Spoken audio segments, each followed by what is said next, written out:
Comment se libérer des dettes? Bonjour, je suis Cédric Zongo et aujourd'hui, nous allons voir comment se libérer des dettes et particulièrement des dettes à la consommation.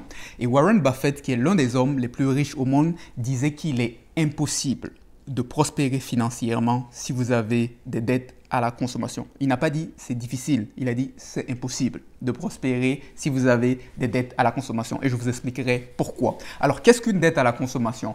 Alors, les dettes, de manière très simple, les dettes à la consommation, ce sont des dettes autres que l'on retrouve très souvent dans la vie d'une personne en dehors de l'emprunt hypothécaire ou l'emprunt immobilier. Et donc, c'est par exemple des dettes de carte de crédit, des dettes de marge de crédit, des dettes pour des fêtes, des dettes pour des mariages, des dettes pour du mobilier, des dettes auto, etc. Et de manière générale, ce sont donc des dettes pour des biens qui perdent de la valeur dans le temps. Et c'est important de se départir de ces dettes-là si vous voulez prospérer financièrement. Parce que pour prospérer financièrement, ce que ça prend, c'est que vous devez acquérir des biens qui prennent de la valeur dans le temps. Comme par exemple de l'immobilier locatif, des titres financiers qui prennent de la valeur dans le temps, des terrains, etc.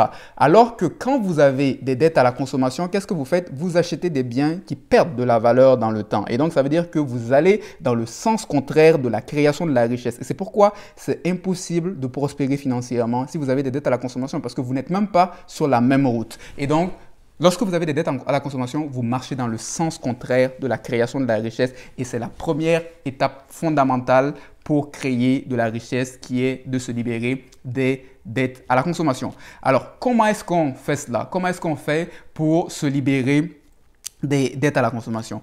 La première chose, c'est que vous devez réaliser en fait que la dette n'est pas un problème, mais la dette est un symptôme. Je sais que cela peut choquer certaines personnes, mais oui, quand vous vous dites que vous avez un problème de dette, en réalité, pour moi, lorsque vous me parlez à moi, vous n'avez pas un problème de dette. La dette que vous avez n'est simplement qu'un symptôme d'un problème beaucoup plus profond à aller traiter. Et c'est l'approche qui me distingue et qui me permet de pouvoir aider mes clients à avoir des résultats durables. Parce que j'adhère au postulat selon lequel que 80%, notre succès financier dépend à 80% de notre psychologie et seulement à 20% des techniques. Et c'est la raison pour laquelle beaucoup de gens, pour éliminer leurs dettes, vont aller rechercher une consolidation de dettes ou vont aller faire une faillite sans avoir pris le temps de changer leur façon de fonctionner. Et qu'est-ce qui se passe? On constate que plusieurs personnes qui se font des consolidations, qui font des faillites, plus tard se retrouvent à accumuler à nouveau des dettes parce qu'on a traité le symptôme sans venir changer le moteur à l'intérieur, nos habitudes et nos systèmes de croyances. Et donc, lorsqu'une personne me dit à moi, Cédric Zongo, qu'elle a des dettes, je lui réponds, en fait, tu me parles d'un symptôme parce que le véritable problème se trouve en dessous. La dette n'est simplement que la conséquence du fait que l'on dépense plus que ce que l'on gagne. On est endetté parce que nos dépenses excèdent nos revenus. Et donc, on a un train de vie qui excède nos revenus. Donc, on a un problème au niveau de nos habitudes. Il faut venir changer certaines habitudes de dépenses que nous avons. Et ces habitudes de dépenses sont souvent liées à des croyances mensongères qu'on se tourne dans la tête. La croyance, par exemple, un exemple, ce serait la croyance de lorsque j'aurai ce nouveau gadget, ce nouveau téléphone, cette nouvelle voiture, enfin, je serai heureux ou respecté par mes pairs. Et donc, on achète ce bien à crédit ultimement parce qu'on recherche une certaine joie, on recherche un certain respect de nos pairs. Et finalement, on a ce bien, mais quelque temps, on se rend compte que cette joie ou ce respect disparaît lorsqu'on apprend que notre collègue a acheté une meilleure voiture que nous. Et donc, on se retrouve avec une joie qui a disparu, mais avec une dette qui est restée. Et donc, on doit comprendre que la dette n'est simplement que la conséquence d'un système de messages qu'on se donne dans la tête qui engendre des habitudes et qui par la suite crée des résultats qui sont la dette. Et c'est important, si vous voulez sortir de la dette de manière durable, de comprendre que ce n'est pas un traitement superficiel qui va simplement servir. Vous avez besoin d'apprendre à changer vos habitudes et à changer certains mécanismes de croyance que vous avez à l'esprit. Et c'est la méthode que j'ai utilisée notamment avec mes clients et sans précédent, ainsi que j'ai vu certains clients avoir des résultats extraordinaires, dont Monique Lépine qui a bien voulu accepter de partager son expérience afin de pouvoir aider d'autres. Et Monique est une personnalité publique très respectée partout, qui a eu l'occasion de donner des conférences partout, à divers endroits dans le monde, qui a été sur des plateaux, différents plateaux assez respectés, France 2, TV5, etc. et qui a écrit différents livres, dont son dernier livre qui s'intitule Renaître, que je vous recommande d'ailleurs, Renaître de Monique Lépine, un bon livre que je vous recommande. Et on a eu à travailler ensemble et elle a rendu public en fait son expérience. C'est pourquoi je vous partage son expérience. Et lorsque j'ai rencontré en fait Monique, elle m'avait dit en fait qu'elle avait eu à suivre différents cours sur les finances, etc. auparavant, mais ça ne l'avait pas aidé à atteindre les objectifs qu'elle visait en ce moment. Et à travers en fait quelques séances de cours ensemble et des séances de coaching, j'ai été très émerveillé par les résultats elle a pu réaliser. Elle a produit des résultats exceptionnels. Et par la suite, en discutant avec elle, elle m'a confié en fait que ce qui a permis de créer ce déclic différent de ce qu'elle recherchait et qu'elle n'avait pas pu trouver, c'est le fait qu'à travers cette collaboration qu'on a eue, elle a été amenée à voir ses finances sous un autre regard, à avoir une nouvelle perspective de ses finances. Et c'est là que j'ai compris en fait que c'est toujours important de venir changer quelque part nos perspectives si on veut véritablement changer nos habitudes et atteindre nos résultats. Et donc, si vous voulez améliorer votre situation financière, atteindre quelconques objectifs, vous avez besoin de comprendre que le succès financier dépend à 80% de votre système, de votre psychologie et à 20% uniquement de vos méthodes. Et par conséquent, si vous voulez éliminer les dettes, la première chose que vous avez besoin de savoir, c'est que la dette n'est simplement que la conséquence de vos habitudes et des messages que vous vous donnez dans la tête. Et donc, c'est la première chose qu'il faut accepter. La deuxième chose pour pouvoir sortir de la dette, c'est de faire un inventaire de vos habitudes. Donc, je viens de vous mentionner que la dette, c'est simplement la résultante de vos habitudes. Et donc, vous avez besoin, donc, deuxièmement, de connaître quelles sont vos habitudes. Savoir où va votre argent, où est-ce que vous dépensez en trop. Et pour cela, vous avez besoin de faire un simple exercice qu'on répète plusieurs fois, mais que malheureusement, certaines prennent à la légère, qui est de prendre en note vos dépenses. Malheureusement, certaines personnes sous-estiment la puissance de cette idée. Mais comprenez que ce n'est pas parce qu'une idée est simple qu'elle n'est pas efficace. On sous-estime parfois la puissance d'une idée parce qu'on la trouve simple, mais malheureusement, on passe à côté de la chose qui pourrait nous aider à nous en sortir. Pour vous libérer des dettes, il est impératif que vous preniez en note vos dépenses afin de savoir quelles sont ces habitudes qui vous entraînent à la dette. Où est-ce que vous dépensez en trop? Et donc, c'est un exercice que vous devez faire et analyser vos dépenses à chaque mois. La troisième chose que vous avez besoin de faire, c'est de faire un inventaire de vos dettes, de faire une liste de vos dettes et de savoir quelle est la situation. Parce que parfois, je rencontre des personnes qui veulent sortir de la dette, mais qui n'ont aucune idée des dettes qu'elles ont. Et donc, vous avez besoin de connaître quel est le problème, quelle est l'ampleur du problème. Et donc, de faire une liste de toutes vos dettes. À qui est-ce que je dois? Combien est-ce que je dois? À quel pourcentage? Faire une liste de toutes vos dettes afin de connaître la réalité de votre situation. La quatrième chose à faire pour vous libérer des dettes, c'est de prendre responsabilité de votre situation. C'est très facile, oui, quand vous allez regarder la situation, vous allez voir vos habitudes, vous allez voir la liste de vos dettes. C'est très facile devant tout cela de blâmer les autres. Mais tant que vous blâmez les autres, tant que vous blâmez l'économie, vous blâmez ceci, cela, vous ne pouvez pas changer la situation parce que c'est uniquement au moment où vous prenez responsabilité des choses que vous trouvez la capacité de pouvoir changer. Oui, c'est vrai qu'il y a peut-être des circonstances externes qui ont engendré la situation dans laquelle vous êtes, mais quel est le 1% sur lequel vous avez de la responsabilité? Peut-être que 99% est dû à des circonstances externes, mais est-ce qu'il y a un 1% sur lequel c'est votre part de responsabilité? Oui. Peut-être que vous avez perdu votre emploi et c'est dommage, mais est-ce que le niveau de dette que vous avez est dû au fait que vous avez perdu votre emploi ou est-il dû au fait que lorsque vous aviez votre emploi, vous n'épargnez pas? Posez-vous la question.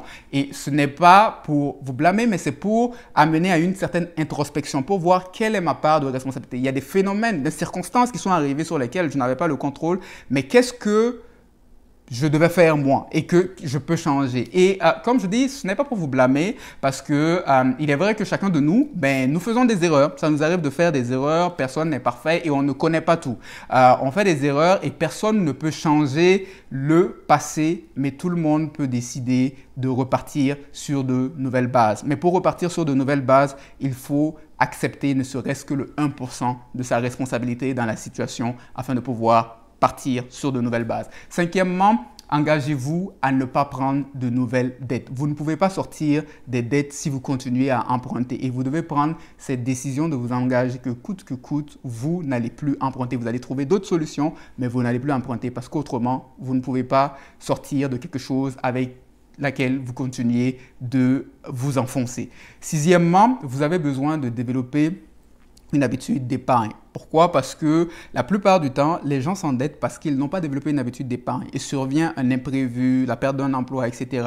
et on s'enfonce dans la dette. Et donc, par conséquent, vous avez besoin de venir retravailler les problèmes à la base, c'est-à-dire de revenir redévelopper une habitude d'épargne. Et dans mon programme en ligne, programme d'accompagnement Cardio-Finance, qui est un programme d'accompagnement en ligne qui comprend des capsules vidéo et des appels de coaching pendant 1 an, lorsque j'accompagne les gens, notamment on a une section au niveau pour aider à sortir des dettes. Lorsque j'arrive à cette section et que j'accompagne les gens, ce qu'on fait, c'est qu'on développe ce qu'on appelle au sein du programme notre mini-fonds d'urgence, qui est une épargne de base que l'on commence à mettre en place avant de commencer à attaquer agressivement les dettes. Et vous avez en dessous de la vidéo le lien pour le programme Cardio-Finance où j'accompagne durant 1 an des personnes à avoir une transformation financière, à se libérer des dettes, à épargner et à pouvoir mieux maîtriser leur budget. Et vous avez le lien. La 7e chose que vous devez faire pour pouvoir vous libérer de vos dettes, c'est de faire une liste des biens que vous avez, des biens que vous pouvez éventuellement vendre afin d'avoir une injection de liquidité pour pouvoir rembourser des emprunts, mais aussi des possibilités d'emploi secondaire, etc. que vous pouvez rajouter pour sortir des dettes. La 8e chose à considérer pour éliminer vos dettes, pour vous libérer des dettes, c'est de résister à la honte. Malheureusement, beaucoup de gens restent enchaînés dans la dette parce qu'elles ont honte. Beaucoup de personnes restent enchaînées parce qu'elles ont honte de ce que les gens vont penser d'elles lorsqu'elles vont décider de changer, par exemple, leur train de vie, de réduire leur train de vie. Mais laissez-moi vous dire qu'il arrive un moment donné dans la vie où vous devez penser à vous-même et à votre avenir et arrêter de penser à ce que les gens pensent autour parce qu'à la fin de la journée, c'est votre vie, c'est vous qui souffrez, c'est vous qui vivez avec vos problèmes et à un moment donné, vous devez prendre les décisions qui se doivent pour pouvoir atteindre la vie à laquelle vous voulez. C'est votre vie, vous devez prendre des décisions. Et il faut donc sortir un peu de cette honte-là. Et il y a un texte tiré de la Bible qui dit que Dieu fait grâce aux humbles, c'est-à-dire qu'il aide ceux qui sont humbles, mais il résiste à ceux qui sont orgueilleux. Et être humble, qu'est-ce que ça signifie? Être humble, ça signifie quelque part reconnaître qu'on a des forces. Être humble, ce n'est pas nier ses forces, c'est reconnaître que oui, j'ai des forces. Il y a des éléments sur lesquels je suis fort, mais c'est aussi reconnaître qu'il y a des éléments aussi sur lesquels j'ai besoin d'apprendre, j'ai besoin de m'améliorer. Et lorsque, par exemple, je vous ai parlé de Monique, lorsque j'ai rencontré Monique la première fois qu'elle est venue assister à une séance, elle m'a dit, il y a beaucoup de choses que j'ai réalisées dans ma vie, j'ai appris dans ma vie, et c'est quelqu'un qui a accompli beaucoup de choses. Et il a dit, il y a beaucoup de choses que j'ai réalisées, mais il y a une chose qui me reste à mieux maîtriser et je veux mieux apprendre à mieux maîtriser les finances et atteindre certains objectifs que je me suis donnés. Et donc, elle a fait ce qu'elle avait à faire et aujourd'hui, elle est plus en paix. Et donc, vous avez besoin d'accepter que oui, il y a des éléments sur lesquels je suis bon, mais il y a des éléments sur lesquels je n'ai jamais appris comment faire et j'ai besoin d'apprendre. Et vous engager. La 9e chose à faire pour vous sortir des dettes, c'est que vous devez avoir une cause plus grande que vous. Vous devez avoir une raison qui vous motive à sortir des dettes qui est beaucoup plus grande que juste qui va au-delà de vous-même. Parce que se libérer des dettes, en fait, c'est un exercice qui est assez demandant, qui demande du temps et qui demande beaucoup d'efforts et vous avez besoin d'une cause qui est beaucoup plus grande pour aller de l'avant. Et bien souvent, les personnes que je rencontre, certaines personnes vont me donner différentes raisons et souvent certaines personnes vont le faire à cause de leurs enfants parce qu'ils veulent donner un meilleur avenir à leurs enfants et parce qu'ils ne veulent pas prendre leur enfant en sandwich. Et malheureusement, aujourd'hui, on assiste de plus en plus à ce qu'on appelle la génération sandwich dans le milieu des finances. Et la génération sandwich, ce sont des personnes qui ont des enfants dont ils doivent s'occuper, mais qui doivent aussi s'occuper aussi de leurs parents qui n'ont pas pu bien se préparer pour leur retraite. Et donc, ces personnes-là se retrouvent pris en sandwich entre leurs enfants et leurs parents. Et je ne connais pas de parents bien sensés qui aiment ou qui aimeraient être un fardeau pour ses enfants. Et donc, par conséquent, pour l'amour de vos enfants ou de vos petits-enfants ou de votre descendance, prenez en main votre vie. Prenez en main vos finances. Et il y a ce proverbe-là qui dit que l'homme de bien, proverbe hébreu qui dit l'homme de bien ou la femme de bien laisse un héritage aux enfants de ses enfants. Il ne lui laisse pas des dettes. Et donc, pour l'amour de votre descendance, faites en sorte que lorsqu'ils vont vous regarder une génération, 2 générations, ou 3 générations, ou 4 générations plus tard, ils puissent dire, ben, celui-là, il a fait quelque chose qui, à cause de ce qu'il a fait, nous tous, nous avons bénéficié. Et donc, pensez, ayez un objectif beaucoup plus grand que vous. Finalement, rappelez-vous qu'il n'est jamais trop tard pour bien faire. Il n'est jamais trop tard pour changer les choses, pour améliorer les choses. La première fois que j'ai eu à travailler avec Monique, il y a quelques années de cela, elle avait 80 ans. Et si à 80 ans, elle s'est assise à chaque fois, travailler sur un fichier Excel, faire ses exercices de manière ponctuelle, suivre toutes ses affaires, si elle l'a fait, je pense que vous n'avez pas beaucoup de raisons de ne pas le faire. Et donc, il n'est jamais trop tard. Vous pouvez toujours changer les choses, améliorer les choses, atteindre les objectifs que vous voulez atteindre. Et Cardio Finance est là pour vous accompagner. Je suis là pour vous accompagner. Vous avez le lien en dessous et n'hésitez pas également à partager la vidéo autour de vous et à vous abonner à ma chaîne YouTube pour d'autres capsules. Et prenez en main votre vie. Prenez en main votre vie et qu'à cause de vous, des générations plus tard puissent dire « Il a eu à prendre de bonnes décisions pour sa vie ». Passez une agréable journée. C'était Cédric.